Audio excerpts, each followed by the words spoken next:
kita ingin berbincang kenapa ada puasa Ramadan. Bertahun-tahun kita melewatin Ramadan. Mungkin yang umurnya 40 tahun, kalau dia beriman, sejak balik dia berpuasa. Kalau dia balik umur 12 tahun, berarti dia sudah berpuasa 28 Ramadan. Yang umurnya 50 tahun, sudah 38 Ramadan. Namun terkadang ibadah puasa ini hanya sekedar rutinitas. Sebagaimana sholat yang 5 waktu oleh sebagian orang dijadikan rutinitas, yang amalan itu tidak berdampak apa-apa di hati. Padahal tatkala Allah mensyariatkan sholat, sholat itu mencegah dari perbuatan keji dan mungkar. Tatkala Allah mensyariatkan zakat, tatkala Allah mensyariatkan haji, untuk apa sebenarnya? Dan tatkala Allah mensyariatkan puasa, tujuannya adalah menguatkan yang ada di sini. Yang kalau ini baik, semuanya jadi baik. Yang kata Nabi alaihi salatu wasallam, innallaha la yanzuru ila suwarikum wala ila amwalikum. Allah itu tidak memandang kepada rupa kalian. Mau putih, mau tampan, mau cantik, mau tinggi, mau rambutnya bagus, Allah nggak ngeliat tuh kepada rupa kalian. Allah yang menciptakan tuh rupa. Jelas. Orang beda-beda rupanya. Allah yang menciptakannya. Allah nggak ngelihat ke sana. Wala ila amwalikum. Allah juga tidak melihat kepada harta kalian.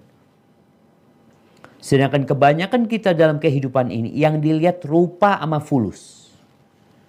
Kita akan melihat berapa harga tas yang dia pegang, berapa harga jam yang dia pakai, berapa harga sepatu yang dia kenakan, berapa harga mobil. Yang dilihat fulus sama rupa.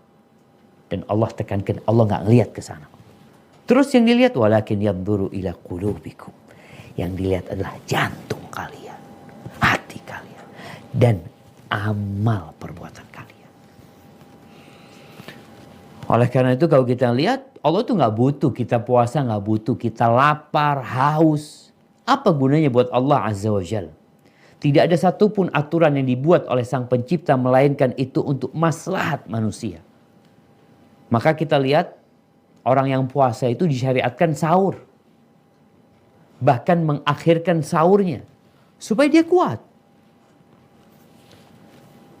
Jadi kadang-kala ada orang yang habis subuh udah lemes. Haji, baru selesai makan lemes. Lemesnya bukan karena lapar, tapi lemesnya karena kekenyangan.